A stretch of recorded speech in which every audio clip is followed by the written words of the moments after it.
Hello everyone, this is Vinod Ankad and welcome back to my YouTube channel #commerce wise. तो class 11th accountancy chapter कर रहे हैं 6 और इस वीडियो में कर रहे हैं हम अपने प्रैक्टिकल क्वेश्चंस। तो सेकंड प्रैक्टिकल क्वेश्चन पे आ गए हैं। तो इसके करने से पहले वही छोटी सी घिसी पिटी लाइन, बेटा प्लीज़ अगर आप मेरे चैनल पे नए हैं तो मेरे चैनल को सब्सक्राइब करें और बेल आइकन को भी प्रेस करें ताकि जितनी भी नई वीडियोज़ मैं अपलोड करूँ उनकी नोटिफिकेशन आपको मिल जाए। तो क्वेश्चन नंबर सेकेंड, इसके दो पार्ट हैं।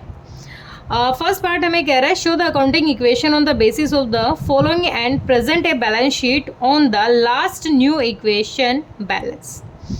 Manu started business with cash. Manu ने बिजनेस स्टार्ट किया है 50,000 कैश से।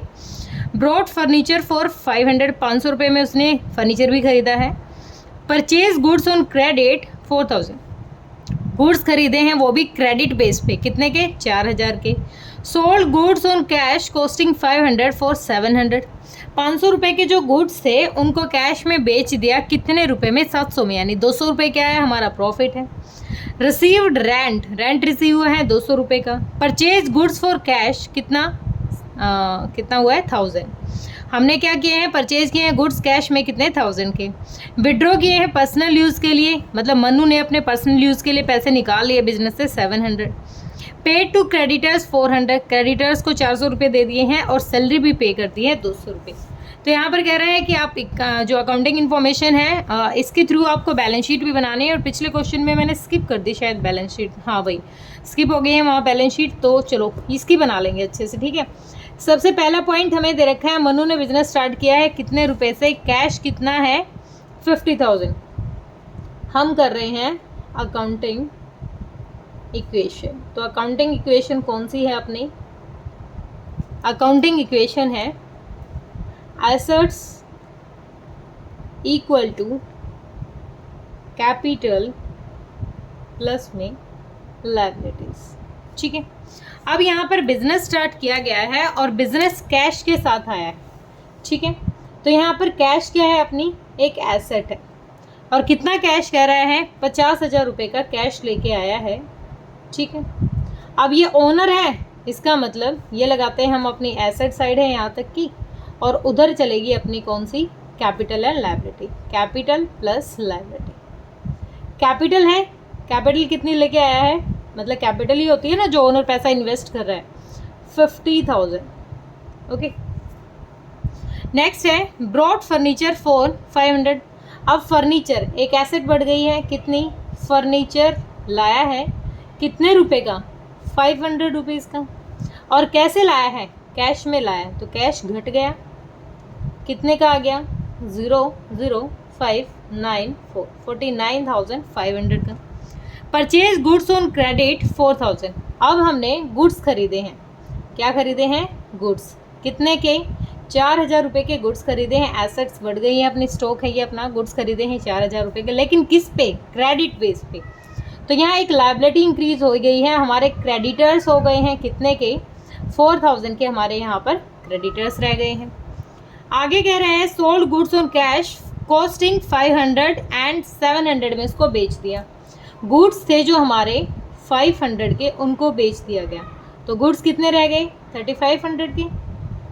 गुड्स को बेच दिया हमने, लेकिन जो गुड्स को बेचा है, जो 500 रुपये के गुड्स गए हैं उनको 700 रुपये में बेच दिया। मतलब कैश कितना रिसीव हुआ हमें? 700 का कैश रिसीव हुआ।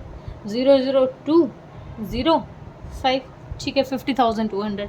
अब यहाँ पर हमें प्रॉफिट हुआ था क्योंकि 500 के गुड्स को 700 रुपये में बेचा है, तो 200 रुपये का प्रॉफिट है, ये कैपिटल में ऐड कर देंगे। मैंने बताया था ना रेगुलर नेचर है, तो यहाँ पर हम साथ के साथ चलेंगे क्योंकि यहाँ पर हमने क्या नहीं लिया है? यहाँ पर हम P&L नहीं ले रहे हैं, ठीक है। नेक्स्ट है रिसीव्ड रेंट। रेंट रिसीव हुआ है अगेन 200 प्लस रिसीव हुआ रेंट, ये भी रेगुलर नेचर में है। आगे है परचेज गुड्स फॉर कैश 1000। अब हमने दोबारा से क्या खरीदे हैं? गुड्स खरीदे हैं कैश में, तो गुड्स हो गए हमारे 4,500 के और हमारे पास से कैश चला जाएगा 1,000 रुपये, तो कितना रह गया? 49,200 रुपीज़ के कैश इधर रहे। फिर विड्रॉ किए हैं 700 रुपीज़। 700 रुपीज़ किसने विड्रॉ किए हैं? ओनर ने किए हैं, तो ओनर की कैपिटल में से लेस कर देंगे। 0 14 में से 7 गया 7 और इधर 9 और 4, 49 700, ठीक है। यहाँ से कैश भी कम हो गया हमारा, 0 0, 12 में से 7 गया, कितना हो गया 5 8, 48,500। आगे कहता है पेड टू क्रेडिटर्स 400 क्रेडिटर्स को पे कर दिया, मतलब यहाँ पर क्रेडिटर्स घट गए 400 रुपये अगर हमने दे दिए इसको, तो क्रेडिटर्स हमारे घट गए, कितने के रह गए 36,000। कैश भी घट गया, कितना 400 रुपये का कैश भी घट गया, 0 0, 4 में से 1 8 और 4, 48,100। फिर कहता है सैलरी भी पे कर दी हमने, कितनी 200 रुपये की। अब सैलरी पे की 200 रुपये की, तो कैश भी चला जाएगा, 0 0 9 7, 47,900। और यहाँ कैपिटल में से भी, कैपिटल में से क्यों, क्योंकि ये PNL का है, हमें पता ना PNL का कितने रुपए, 200 रुपये यहाँ घटा देंगे, 49,500, ठीक है। अब बैलेंस शीट बना लेते हैं, पहले तो एक एक की देख लेते हैं इक्वल आया है या नहीं। एसेट साइड देखा हमने, कैश कितना है 48,000, सॉरी ये हमने गलत कर दिया, एक सेकेंड। यहाँ पर एक बात कही गई थी, ये स्किप हो गई है, रिसीव रेंट 200। अब मैंने ये रिसीव रेंट यहाँ तो कर दिया, लेकिन ये 200 रुपये हमें मिले भी तो थे, ये भी तो ऐड करना था, 9 2 1 और 8, 48,500 क्या आ गया अपना कैश आ गया। आगे है फर्नीचर है 500, ओके रिपोर्ट है। आगे स्टॉक है 4500, ये भी ठीक है। लाइबिलिटी जा रही है 3600 रुपये की, ठीक है। उसके बाद कैपिटल है 49,500 की, ये भी ठीक है। अब बना लेते हैं बैलेंस शीट, क्या बना लेते हैं, अब बना लेंगे बैलेंस शीट, ठीक है। ये अपना अमाउंट, ये अपनी कैपिटल प्लस लाइबिलिटी साइड होती है, ये अपनी एसेट्स और ये अगेन अपना अमाउंट, ठीक है। सबसे पहली चीज़ कैपिटल कितनी है, कैपिटल रिकॉर्ड करेंगे। कैपिटल कितनी है, ओनर ने जो कैपिटल लगा रखी है वो अपनी 49,500। लाइबिलिटी कितनी है, यानी क्रेडिटर्स अपने हैं, क्रेडिटर्स अपने 3600 के। एसेट साइड है हमारे, सबसे पहले कैश ही लिख लेंगे, कैश है अपना 48,100। नेक्स्ट है फर्नीचर, फर्नीचर कितने का 500 का। नेक्स्ट है गुड्स, गुड्स कितने के हैं 4500। अब देखो बैलेंस शीट क्या कहती है, दोनों साइड आपकी इक्वल होनी चाहिए, 0 0 6 5 11 9 3 12 और 1 13 और 4 1 5 50, 53,100। इधर भी टोटल कर लेते हैं, ठीक है।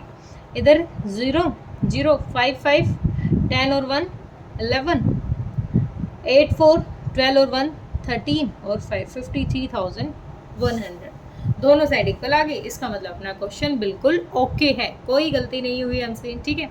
तो ये था, पिछले क्वेश्चन में स्किप हो गई थी मेरी ये बैलेंस शीट बनाना, कुछ नहीं है, जो अमाउंट थे इनको रख लेना और जो टोटल अमाउंट है उसको रेक्टिफाई कर लेना, ठीक है। और क्लियर हुआ होगा, इसी वीडियो में तो नहीं करा सकती, अगली वीडियो में कराऊंगी सेकंड का बी पार्ट। ओके बेटा, बाय बाय।